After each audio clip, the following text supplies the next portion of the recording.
하나님 감사합니다. 계속해서 요한계시록 7장 오늘 말씀을 통해서 또 하나님께서 그때 당시에 요한에게 하셨던 말씀, 교회들에게 하셨던 말씀, 또 이 21세기에 저희 교회에게 하시는 말씀, 그 모든 말씀을 저희들이 듣게 하시고 그 말씀을 올바로 배워서 세상을 올바로 구별할 수 아는 저희들의 지혜가 생길 수 있도록 인도하여 주옵소서. 감사하며 예수님의 이름으로 기도합니다. 아멘. 오늘은 요한계시록 7장입니다. 요한계시록 7장은 일곱째 인이 띄기 전에, 저번 주에는 여섯째 인까지 했거든요. 이 여섯째 인을 띄고 나서 잠시 그 공백을 대해서 말씀을 하고 계십니다. 공백은 아니고요. 일곱째 인이 띄어지기 전에 이제 하나님께서 요한에게 예수님께서 주셨던 특별히 14만 4천 명이 여기서 나옵니다. 14만 4천 명과 그 다음에 이제 9절부터 나오는 셀 수 없는 큰 무리, 이 두 그룹에 대해서 오늘 같이 다룰 건데요. 특별히 먼저 개론을 좀 말씀드리면은 솔직히 여섯 번째 인은 순교당한 보좌 앞에서 하나님 앞에 기도하면서 그들의 억울한 그 말씀으로 인해서 고난을 당하고 죽음을 당했던 그거를 이제 신원하여 달라는 그런 내용이 있었고요. 그리고 다섯 번째까지는 첫 번째부터 두 번째, 세 번째, 네 번째, 다섯 번째까지는 그 환란이 그리고 시험이 심판이 시작되는 내용을 보여주고 계십니다. 근데 솔직히 그 첫 번째인, 두 번째인, 세 번째인, 네 번째인 그것까지는 거의 다 그 시작하는 준비 단계라고 생각하시면 됩니다. 진짜 이렇게 표현해도 될는지 모르겠는데 본 게임은 시작한 게 아닙니다. 예. 근데 본 게임은 언제부터 시작하느냐? 원래 그 하나님이 작성하셨던 심판과 환란은 이제 일곱 나팔, 일곱 대접입니다. 그래서 공식적으로 보시면은 일곱째 인을 띄기 시작했을 때에 첫 번째 나팔에 대한 심판이 시작되는 겁니다. 그래서 일곱째 인부터 이제 어떻게 보면 이제 일곱째 인과 첫 번째 나팔이 겹치긴 하는데 일곱째 인 자체가 그걸 띄므로 인해서 일곱 개의 나팔의 심판이 나타나는 그런 모습을 보여주고 있습니다. 그 전에 진짜 중요한 심판이나 환란이나 이런 것이 시작하기 전에 하나님께서 하나님의 백성을 이렇게 구별해 두시는 모습이 요한계시록 7장입니다. 그래서 이 사람들은 딱 지키시는 거예요. 이 사람들은 딱 지키시고 그 다음에 심판이나 환란을 일곱 나팔부터 시작하시는 모습을 보여주고 계십니다. 그래서 첫 번째 여섯 개인 그룹에서는 그냥 시작 서론이라고 생각하시면 되고요. 그냥 본 심판이 시작하기 전에 하나님께서 이런 것이 있을 것이다 라는 걸 약간 소개만 해주시고 진짜 심판이 시작하기 전에 하나님의 백성들을 14만 4천 명을 그리고 큰 무리를 이렇게 구별해 놓으시는 것, 그 부분이 여기서 나오고 있습니다. 그럼 한번 보도록 하겠습니다. 그랬을 때 일곱째 인을 띄기 전에 이제 하나님께서 하나님의 백성들을 구별하시는데 이 일 후에 그러니까 그 인들이 앞에 있는 나머지 앞에 첫 번째 인부터 이제 여섯 번째 인까지 그게 띄인 후에 네 천사가 땅 네 모퉁이에 선 것을 보니 해서 먼저 빨간 것부터 보겠습니다. 땅 네 모퉁이. 땅 네 모퉁이가 어디겠습니까? 동서남북. 예, 동서남북입니다. 그거는 전 세계를 다 얘기하고 있습니다. 여기서 보시면은 땅 네 모퉁이라는 표현이 요한계시록 7장에만 나오는 게 아니고요. 구약에 다 나온 겁니다. 그래서 오늘 7장에 나와 있는 그 심판의 내용이나 구별의 내용은 이미 구약에서 이미 예언되어져 있던 말씀이 성취되고 있음에 대해서 보여주고 있습니다. 그래서 땅 네 모퉁이가 전 세계를 가리키 동서남북 사방팔방 이라고 생각하시면 됩니다. 저희 식으로 얘기하면. 근데 에스겔서 7장 2절에 보시면은 너 인자야 주 여호와께서 이스라엘 땅에 관하여 이같이 말씀하셨느니라. 나라 끝났도다. 말씀하셨느니라 끝났도다. 이 땅 사방의 일이 여기서 사방이 동서남북입니다. 그래서 네 모퉁이를 얘기하고 있습니다. 그러니까 에스겔서에서 이미 심판의 내용들이 어떻게 시작됐냐 하면은 전 세계에 미치는 하나님의 심판이 이제 이미 에스겔서에서는 끝난 사건으로 보여주고 계시면서 그 심판이 있을 거라는 것을 얘기하고 있습니다. 그리고 또 앞에 보시면은 파란 걸로 되어 있는 거 1절에 보시면 사방의 바람을 붙잡아 라고 했을 때 네 천사들이 딱 동서남북에서 바람이 불어오는데 바람을 잡고 있다는 뜻입니다. 왜 바람을 잡고 있을까 했을 때 이 바람이 뭔가 했을 때 바람이 불기 시작하면은 지금은 바람이 안 부는데 여러분 바람이 막 불면은 태풍이 오면은 어떻습니까? 저 뭐 나뭇가지나 그런 것들의 느낌이 어떠세요, 여러분? 예? 막 흔들리죠. 예, 흔들리고 여러분 그 태풍이 오는 거 보면 막 흔들리고 나무 뿌리가 뽑히고 그런 거 보면은 굉장히 제 마음이 그렇죠. 무섭잖아요. 불안하고 그게 여기서 보시면은 사방의 바람을 붙잡아라는 표현이 다니엘서 7장 2절부터 3절까지 보시면은 이렇게 나오고 있습니다. 다니엘이 진술하여 이르되 내가 밤에 환상을 보았는데 하늘에 네 바람이 그죠 동서남북 요한계시록 7장에 나와 있는 네 구석에 이제 바람들입니다. 동서남북에 있는 바람들이 7장에서는 천사들이 붙잡고 있는 상황이고요. 아직 시작이 안 된 거예요. 근데 다니엘서는 그 바람이 부는 것을 본 겁니다. 동서남북에서 바람이 부는 모습을 본 거예요.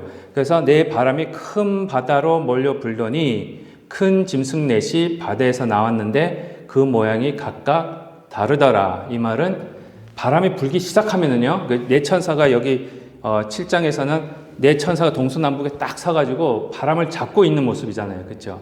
전 세계에 바람이 이제 불 텐데 어떻게 보면 태풍이 불어 닥칠 겁니다. 근데 아직 그 태풍이 불어 닥치지 않도록 네 명의 그 천사들이 동서남북에 딱 서가지고 붙잡고 있는 상황입니다. 근데 그걸 바람이 불게 하는 순간, 그걸 탁 놓는 순간 전 세계에서 뭐가 일어나느냐 하면은 다니엘서 7장 2절부터 3절까지의 모습이 일어나는 겁니다. 상징적으로 얘기하는데 바람이 딱 부니까 바다로 몰려드니까 바람이 쓰나미가 일어나고요. 그러니까 넷이, 그러니까 큰 짐승 넷이 바다에서 나오기 시작한다라는 말은 어떻게 보면 자연 재해도 나타나고 쓰나미도 나타나고 그리고 쓰나미가 나타나는 이유가 뭡니까? 파도가 이렇게 치는 이유가 지진도 일어나고 그죠? 해일도 나타나고 그다음에 화산도 폭발하고 뭐 그런 여러 가지 재앙이 시작된다는 겁니다. 그래서 저번 주에 봤을 때도 이제 하늘이 두루마리 같이 접히고 별들이 떨어지고 하는 말들이 천지의 어떤 재해로 인해서 그런 이제 일들도 벌어지고 또 나라들 간의 전쟁도 일어나고 그런 것들이 실제로 일어나는 때를 언제 때냐 하면 바람이 불 때라고 표현을 합니다. 구약에서는. 그것이 요한계시록에서 사방에 바람을 붙잡고 있었는데 아직 그때는 아닌 거예요. 예. 그리고 저희가 처음에 봤을 때 첫 번째 인을 띄었을 때, 두 번째 인을 띄었을 때 보면 뭐 말들이 하얀 말, 그 검은 말, 붉은 말, 청황색 말 이렇게 나오면서 막 했는데 그건 아무것도 아닙니다. 그건 솔직히 그거는 시작에 불과하고요. 이제 바람이 불게 함으로 인해서 이런 무서운 심판과 환란이 시작되는데 그 전에 뭔가를 하시는 거예요. 그것이 요한계시록 7장에 나와 있는 내용입니다. 그래서 딱 잡고 있을 때에 다른 천사가 또 나타납니다. 네 천사 말고요. 다른 천사가 살아계신 하나님의 인을 가지고 해 돋는 데부터 올라와서 그리고 땅과 바다를 해롭게 할 권세를 받은 네 천사. 여기서 네 천사는 동서남북에서 바람을 잡고 있는 천사들입니다. 그러니까 그 천사들이 어떤 권한이 있냐면은 땅과 바다를 해롭게 할 권세. 그러니까 바람이 불게 함으로 인해서 이제 그런 재해도 일어나고 전쟁도 일어나고 더 심한 심판과 환란이 일어나게끔 하는 천사들에게 향하여 큰 소리로 외치는데 그렇게 명령한 겁니다. 이 네 천사에게 이제 명령을 해서 이제 그 바람을 놔라, 이제 시작해라 라고 이제 명령을 하려고 하는데 이 천사가 어디서부터 나옵니까? 2절에 보면은 그 바람 잡고 있는 네 천사에게 명령을 해서 큰 소리로 외치는 그 천사가 하나님의 인을 들고 그 네 천사에게 외치는 그 천사가 또 다섯 번째 천사죠. 그러니까 그 다섯 번째 천사가 좀 대장이라고 생각하시면 됩니다. 이 네 천사를 명령을 하니까. 대장 천사가 이름은 안 나와요. 그렇지만 어디서부터 나온다고 그랬죠? 2절에 보시면 해돋는데 거기 어딥니까? 동쪽이에요. 성경에 보시면은요, 이 동쪽이 아주 중요한 위치입니다. 처음으로 하나님께서 에덴 동산을 지으셨어요. 에덴 동산의 입구가 어디를 향했습니까? 동쪽으로 향하고 있어요. 에덴 동산은 서쪽에 있었다는 얘기예요. 어딘지는 몰라요. 그리고 동쪽을 향해 있었고 입구가 아담과 하와가 죄를 짓고 나니까 하나님께서 어디로 쫓아내십니까? 동쪽으로, 에덴의 동쪽으로 쫓아내세요. 그렇죠? 그리고 상상을 해보시면 좋으실 것 같아요. 만약에 에덴 동산이 여기가 동쪽인지 모르겠는데 여기 제가 서 있는 것이 에덴 동산이라고 생각하세요. 그리고 동쪽이 여러분들의 왼쪽이다라고 가상을 하겠습니다. 그래서 입구가 동쪽을 향하고 있습니다. 에덴 동산은요. 그리고 아담과 하와가 죄를 지니까 하나님이 에덴 동산에 쫓아내시는데 동쪽으로 쫓아내세요. 동쪽으로 쫓아내셔서 에덴 동산 밖에서 동쪽에서 쫓겨남을 당한 채로 생활을 하는데 거기서 또 누가 더 범죄를 합니까? 첫 번째 살인이 일어납니다. 가인이 살인을 하고 나서 하나님께서 가인에게 이제 심판을 하시는데 벌을 주시는데 어느 쪽으로 또 쫓아내십니까? 동쪽으로 또 쫓아내세요. 자꾸 동쪽으로 가요. 그리고 옛날 이제 출애굽하면서 하나님께서 성막과 성전을 지어라 그랬는데 그 성막과 성전의 입구도 동쪽으로 나 있어요. 예. 뭐 에덴의 동쪽. 옛날에 뭐 그런 영화도 있었긴 했는데 그게 그래서 어떻게 보면 어떤 분들은 동쪽이 좋다 그러는데 솔직히 요한계시록에서는요. 에덴의 동쪽, 쫓겨난 쪽, 동쪽은 죄로 가득 찬 걸로 많이 인식을 합니다. 물론 동쪽에서 뭐 메시아도 나오고 이런 말은 있긴 한데 요한계시록이 이걸 봤을 때는 동쪽이 그렇게 좋은 장소가 아니에요. 죄를 짓고 나서 쫓겨난 장소. 근데 가인은 보니까 죄를 짓고 나서 더 에덴 동산에서 멀어지기 시작하는 겁니다. 계속 동쪽으로 가요. 그러니까 사람들이 죄를 지면은 동쪽으로 가는 거예요. 근데 어떤 학자는 저는 아무리 찾아도 모르겠던데 못 찾겠던데 어떤 학자는 창세기 12장 1절에서 하나님께서 아브라함을 부르실 때에 내가 약속한 땅으로 가라 그랬거든요. 가라 그랬는데 어느 쪽이겠습니까? 서쪽이에요. 그 학자는 서쪽이라고 얘기를 하더라고요. 그래서 제가 찾아봤는데 아직 못 찾았습니다. 그래서 아직 그거는 그 학자가 왜 그렇게 얘기했는지 증거를 안 돼서 좀 그런데 아마 이분의 생각으로는 자꾸 죄를 짓고 나면 동쪽, 죄를 짓고 나면 동쪽, 죄를 짓고 나면 동쪽으로 가니까 하나님이 원래의 모습으로 되돌이키기 위해서는 어느 쪽으로 가야 됩니까? 서쪽인 거예요. 네. 그랬을 때에 여기서 요한계시록에서 해 돋는 데서부터 천사가 나오는 거예요. 네. 그러니까 많은 학자들이 생각하기는 이 천사가 가서 죄에 쌓여 있는 사람들을 일단은 해결을 하고 이제 서쪽으로 오기 시작하는 거, 회복을 일어나게 하는 천사가 아닌가 이렇게 생각을 많이 해석을 합니다. 그래서 일단 제 문제를 해결이 돼야 회복이 되니까 그렇죠. 그래서 이 동쪽에 해돋는 곳에서부터 왔다라는 말이 하나님의 인을 들고 제 문제를 해결한 후에 서쪽으로 와서 이제 서쪽을 보면서 내 천사들에게 명령을 하는 겁니다. 이제 놔라 이렇게 얘기를 하는데 놓기 전에 또 뭐가 있습니까? 3절에 하나님의 종들에 이르되 우리가 하나님의 종들의 이마에 인치기까지 땅이나 바다나 나무들을 하지 말라 그랬습니다. 이제 동쪽에서 나온 이게 동쪽에서 뭘 하고 왔는지는 모르겠어요. 요한계시록이 그 얘기는 안 하니까 이제 나중에 또 나오겠죠. 뭐 하여튼 동쪽에서 하고 서쪽을 바라보면서 이제 회복이 일어날 것이다 라면서 이제 회복을 위해서 먼저 해야 할 거는 저번 시간에 말씀드렸지만 이미 죄로 물든 이 천지 만물을 다시 무너뜨리고 다시 지을 그런 단계가 필요했던 겁니다. 그래서 어떻게 보면 내 동서남북에서 바람을 쥐고 있는 천사들이 이제 와서 이 옛 하늘과 옛 땅을 부서뜨릴 천사들입니다. 심판이에요. 환란이에요. 그런데 그 일을 하기 전에 이 동쪽에서부터 온 천사가 뭐라 그럽니까?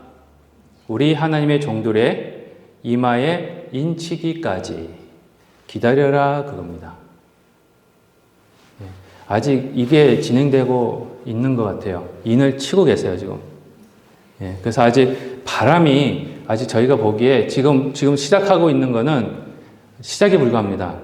워밍 업 하는 거예요. 메인 게임이 시작하기 전에 지금 자연재해도 더 자주 일어나고, 그죠? 그다음에 전쟁도 막 자꾸 일어나고 뭐 그러는데 그건 뭐 아직 아닙니다. 예수님도 말씀하셨지만, 그게 뭐 1000년 전부터 일어났던 계속해서 반복적으로 일어났던 일이긴 하지만 하여튼 그렇습니다. 근데 진짜 일어나기 전에 잠시 딱 잡고 있는 거예요, 천사들이. 그러면서 인을 치고 시작하시는 겁니다, 지금. 인이 뭐냐? 4절에 보니까 인침을 받는 자의 숫자가 몇 명입니까? 14만 4천 명. 뭐 여기 계신 분들은 이거 가지고 뭐 그렇게 안 하시겠지만, 이 숫자가 상징적이라는 거, 이제 먼저 말씀드리고, 인 치는 것부터 하여튼 14만 4천 명이 됐든, 하여튼 그 사람들이 인을 침을 받습니다. 근데 이 장면이요, 늘 말씀드리지만 에스겔서 9장에 나와 있는 장면이랑 너무 똑같습니다. 그래서 에스겔서 9장 4절부터 6절부터 보시면 여호와께서 예루살렘 중에 순행하고 그 가운데서 행하는 모든 가증한 일로 말미암아 탄식하며 오는 자의 이마에 표를 그리라, 인을 쳐라 그겁니다. 그러면서 그들에게 이르시되 너희는 그를 따라 성읍 중에 다니며 불쌍히 여기지 말고 긍휼히 여기지 말고 6절에 보시면 인을 치고 다 다니는데 그 뒤를 따라서 죽음의 무기를 들고 가는 사형 집행을 하려는 천사들에게 이릅니다. 늙은 자와 젊은 자와 처녀와 어린아이와 여자를 다 죽이되 이마에 펴 있는 자, 인침을 받은 자에게는 가까이 하지 말라 합니다. 어디서부터 시작합니까? 하나님의 성소에서 시작합니다. 여기서부터 시작합니다. 맨 앞줄에서부터. 탁 치면서 내려가요. 인을 못 받은 사람들은 아무리 교회 안에 있어도 탁 칩니다. 근데 그 일이기 전에 먼저 인을 치십니다. 그렇죠? 근데 제가 보니까 여기 계신 분은 다 인이 있는 것 같아요.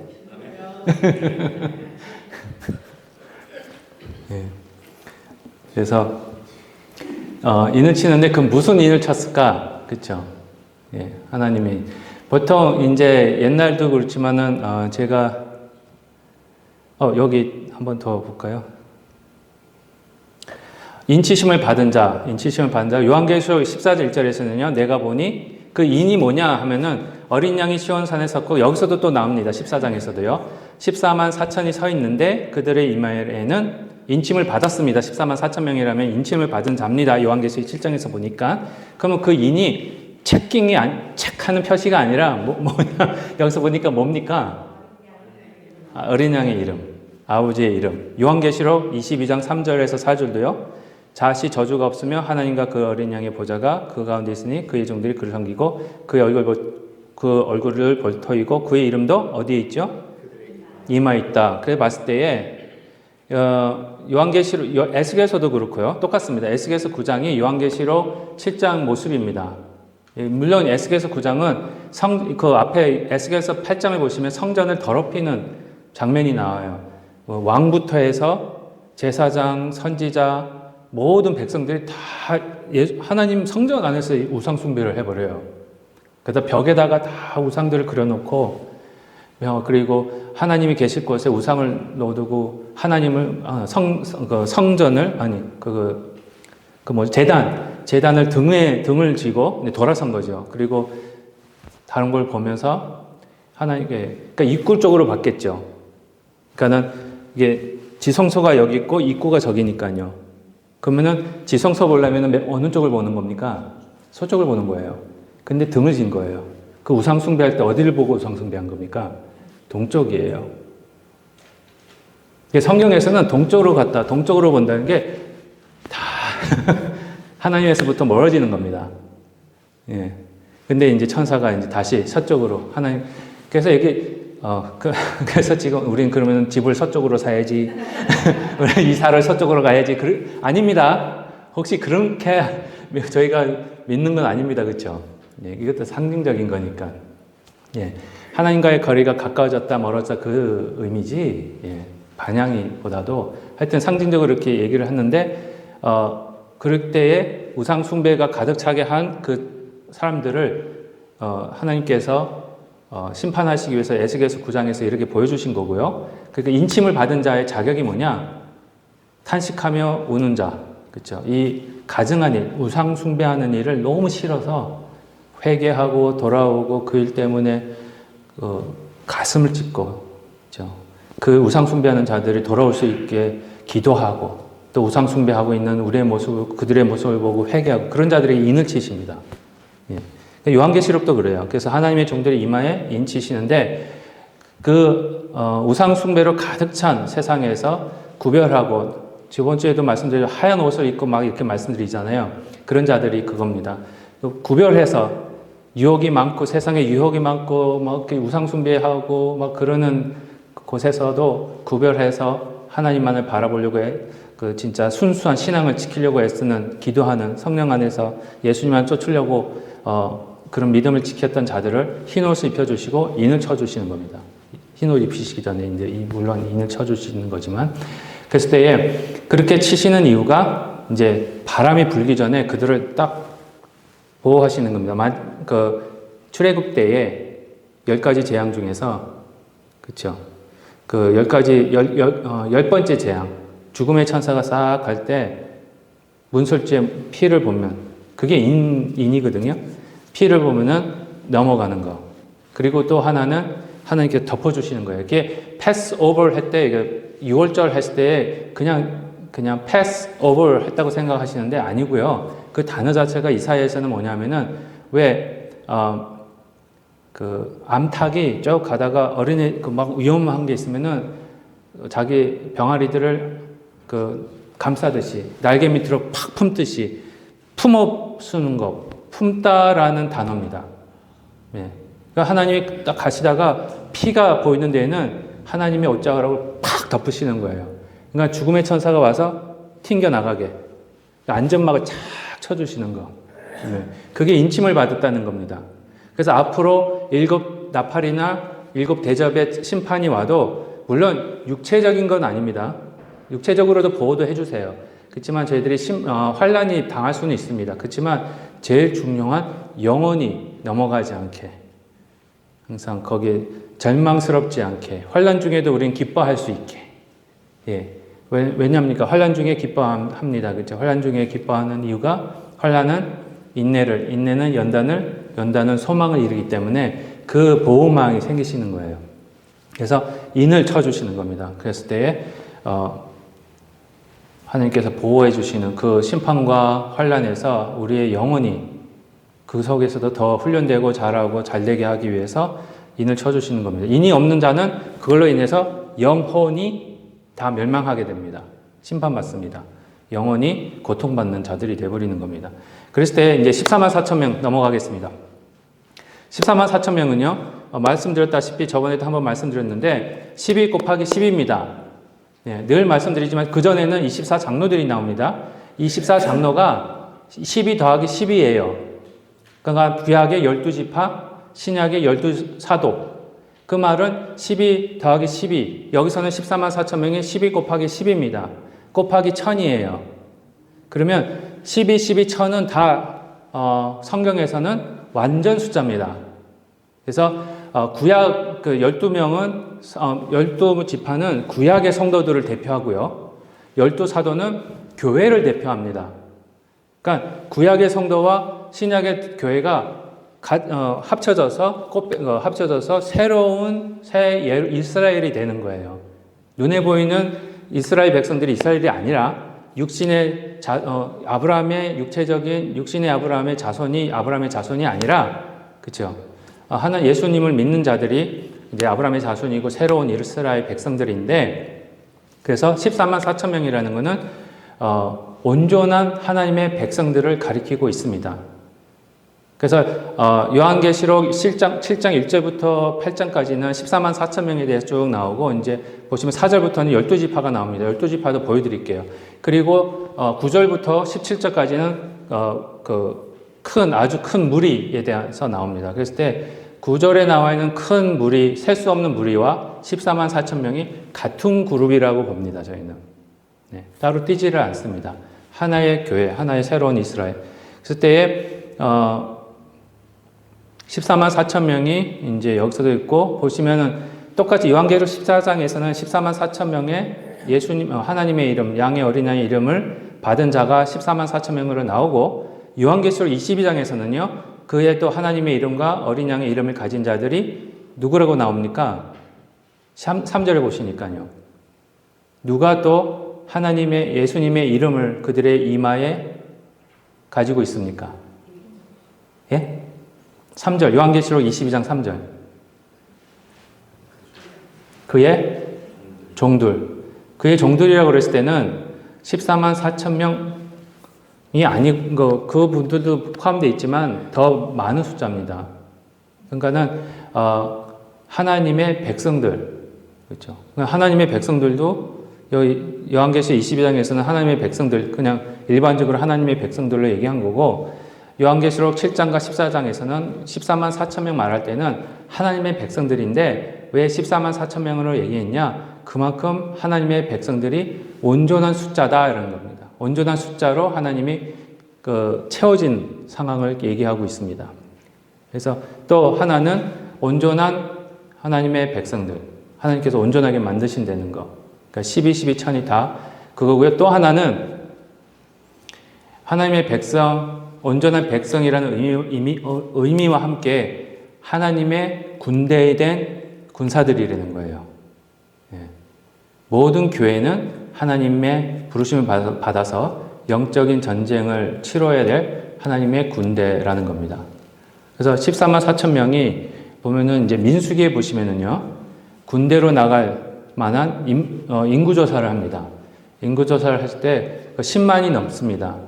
그리고 늘 민수기나 신명기에서 보시면 군대로 나가는 장군들이 있는데, 인원들이 있는데, 천부장, 백부장이에요. 천부장, 백부장. 천부장과 백부장이 같이 있으면 얼마입니까? 1000 곱하기 100 해보십시오. 네? 1000 곱하기 100. 천부장, 백부장. 10만이에요. 근데 여기서 14만 4천 명이니까 거의 10만을 넘는 군대라는 뜻입니다. 14만 4천 명은. 그러니까 천부장, 백부장. 예. 그리고 여러, 백부장들도 더 있을 거고, 그렇죠. 그랬을 때 14만 4천 명이라는 것은 온전한 하나님의 백성을 가리키고 온전한 하나님의 군대를 가리키고 있습니다. 그래서 저희는 앞으로 이 말, 일곱 나팔, 일곱 대접의 환란과 심판이 이루어질 때에 거기서 심판받는 자들이 어떤 공격이 있을 수 있어요. 공격이 있습니다. 거기에 대항해서 싸워야 되는 영적인 군대라는 것을 보여주고 계시고, 군사로 부르심을 입었다라는 의미가 여기에 나와 있습니다. 예. 그래서 14만 4천 명은 다시 말씀드립니다. 그 문자적인 숫자가 아닙니다. 그래서 혹 다른 여호와의 증인이 그렇죠. 14만 4천 명이 돼야 거기 숫자 14만 4천 명만 천국에 들어간다, 이렇게 얘기하는데 그거 아닙니다. 그거 아니고 모든 교회, 눈에 안 보이는 교회인데 그 숫자가 그만큼 많은 거고, 그만큼 온전한 거고, 그만큼 온전한 하나님의 군대라는 거. 예, 그거를 14만 4천 명으로 이야기하고 있을 뿐입니다. 그때 그 14만 4천 명이 요한계시록 7장 9절에 가서는 셀 수 없는 그런 어떤 무리가 되어버립니다. 셀 수 없는 무리. 그리고 요한계시록 22장에서 보면 그의 종들이 됩니다. 그래서 14만 4천 명에 대해서 뭐 더 이상 질문하실 거 없으시죠? 혹시 질문하실 거 있으세요? 14만 4천 명에 대해서? 그래서 적어도 저희 교회에서 이렇게 성경 공부하신 분들 여호와의 증인이나 와가지고 14만 4천 명이 들어오셔야 됩니다. 그러면 이렇게 말씀하시면 됩니다. 그럼 증거가 어디 있습니까? 요한계시록 3장과 요한계시록 9장이 같은 그룹을 가리키는데 여기서는 14만 4천 명만이 말할 뿐이고 여기는 그 14만 4천 명을 셀 수 없는 무리로 얘기하고 있고 요한계시록 14장과 요한계시록 22장 보시면 거기는 22장에서는 그 14만 4천 명들을 구의 종들, 셀 수 없는 하나님의 종들이라고 얘기하고 있지 않습니까? 얘기하시면 됩니다. 그래도 그분들은 뭐라고 그러겠지만은 그렇게 얘기하시면 됩니다. 그런데 4절부터 12지파가 나옵니다. 그렇죠? 유다 지파에서 12만 2천 명, 그 다음에 스불론 지파에서 12,000명 쭉쭉쭉 나옵니다. 제가 한번 보여드리겠습니다. 12지파를 제가 비교해 드릴게요. 보시면 태어난 순서, 태어난 순서. 저는 이거는 이제 새언약 교회 다니시는 우리 성도님들은 이거는 상식입니다. 자, 12지파 딱 이름. 첫째 누구죠? 루벤. 두 번째는 시몬. 세 번째는 레위. 네 번째 유다, 단, 납달리, 갓, 아세, 이사갈, 스불론, 요셉, 베냐민까지 12명입니다. 그런데 이게 창세기 29장부터 이제 쭉 나오는 순서고 태어난 순서고요. 그 구약에서 보시면 신약도 그러시면 나올 때마다 이 순서가 자꾸 바뀌어요. 이대로 안 갑니다. 그 창세기 49장에 보시면 야곱이 죽기 전에 축복하고 저주하는 일이 나오는데 거기서도 보시면 순서가 또 바뀌어요. 그렇죠?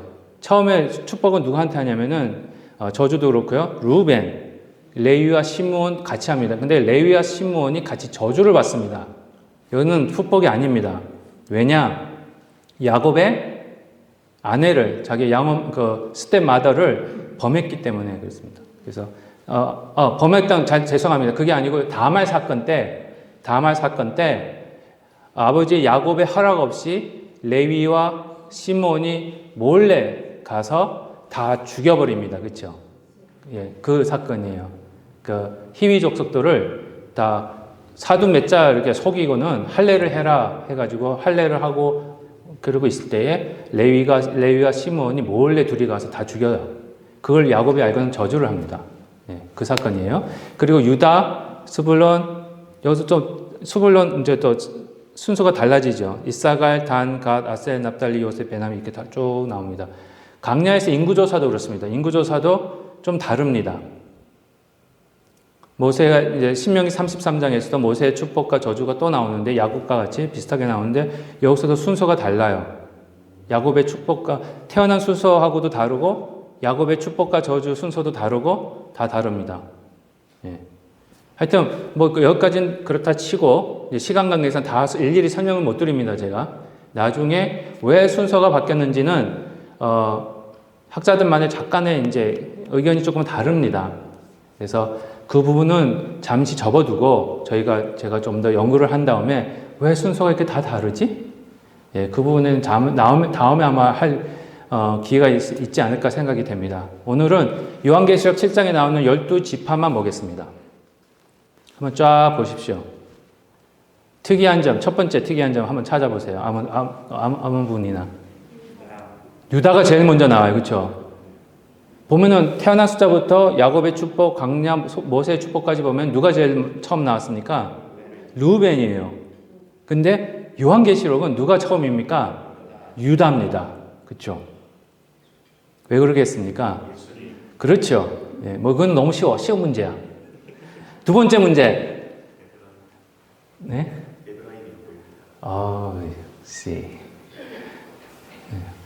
에브라임 안 보이죠? 한 명도 안 보여요.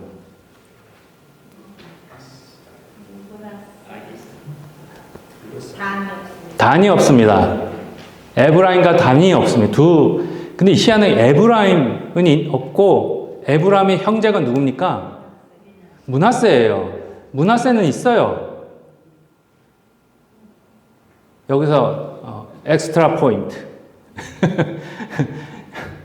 에브라임과 므낫셋의 아버지는 누굴까요?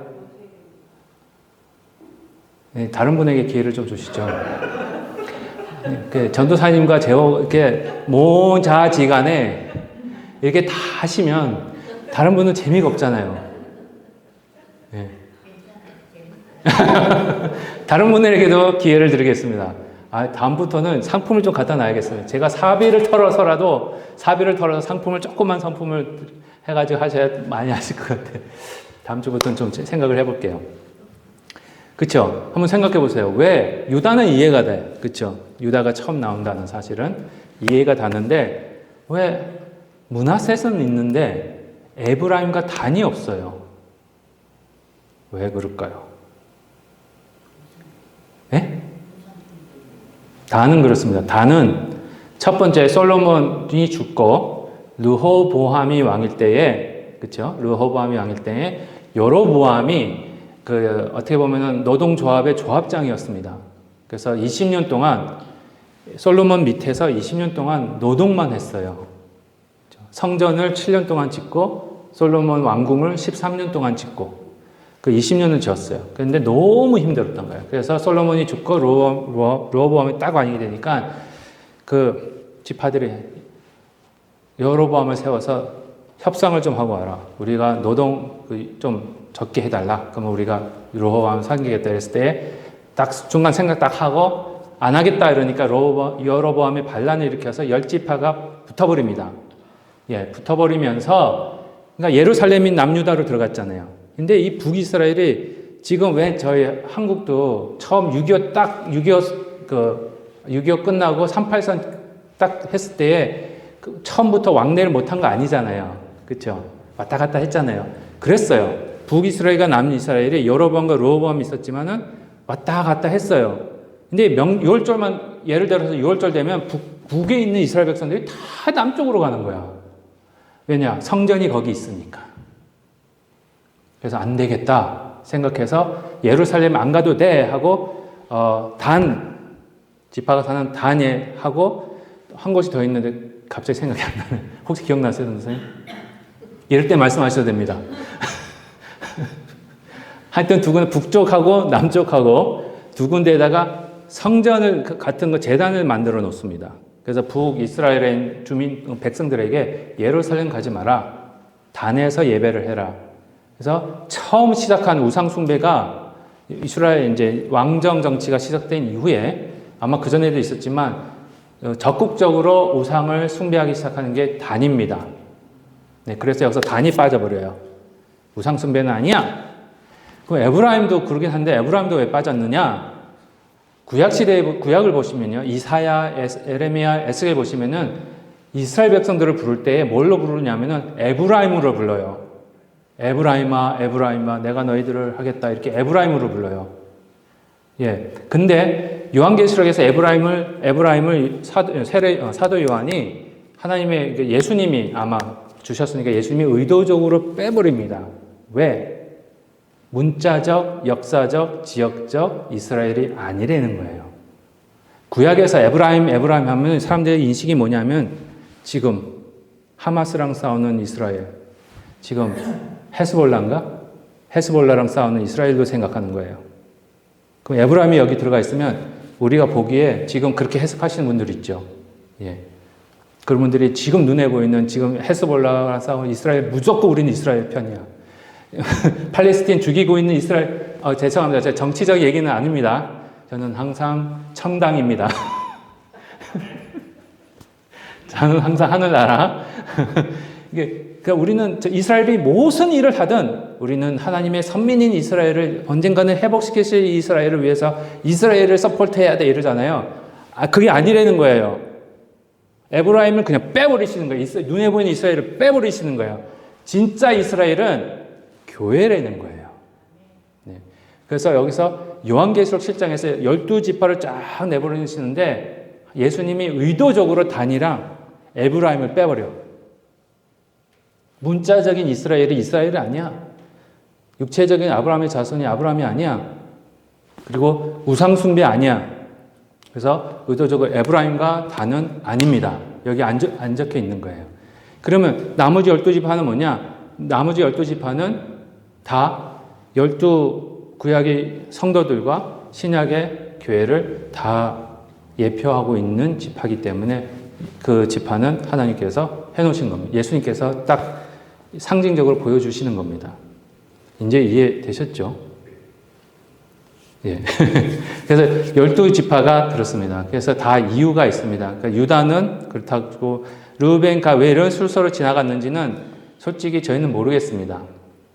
예. 그래서 뭐 나머지는 시간 관계에서 다 설명은 안 드리고요. 벌써 이제 약속된 시간이 다가오기 때문에 그렇습니다. 그래서 특별히 더 나아가서 14만 4천 명이야 셀 수 없는 큰 무리가 보면은 이 무리들이 2일 후에 14만 4천 명이가 14만 4천 명과 셀 수 없는 큰 무리가 같이 한 백성으로서 예수님을 찬양하는 모습이 여기서 나오는데 각 나라의 족속과 백성과 방언에서 아무도 능히 셀 수 없는 큰 무리가 나와서 9절입니다. 흰 옷을 입고 손에 뭘 들었습니까?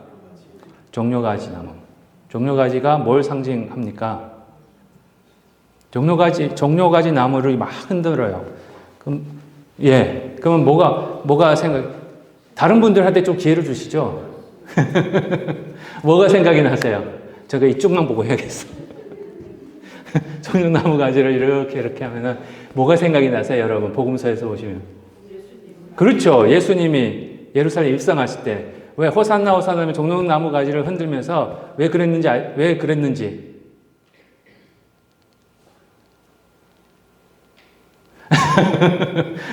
왜냐하면은 종려나무가 어떻게 보면 이스라엘 백성들의 우리나라의 국화는 뭡니까? 무궁화. 예루살렘 이스라엘의 국화는요? 종려나무예요. 그때 당시에.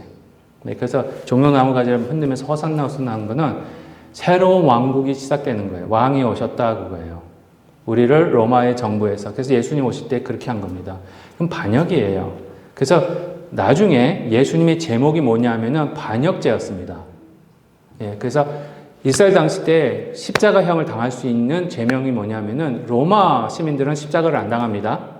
예, 그래서 베드로는 로마 시민이 아니었기 때문에 십자가형을 당했지만 사도 바울은 로마 시민권자였기 때문에 목베임을 당합니다. 십자가는 안 했어요. 똑같은 죄인데 하여튼 그랬습니다. 근데 누가 로마 시민 외에도 십자가형을 당하는데 누가 당하느냐 하면은 그냥 좀도둑이나 뭐 살인죄나 그런 사람들을 한 게 아니라 반역죄.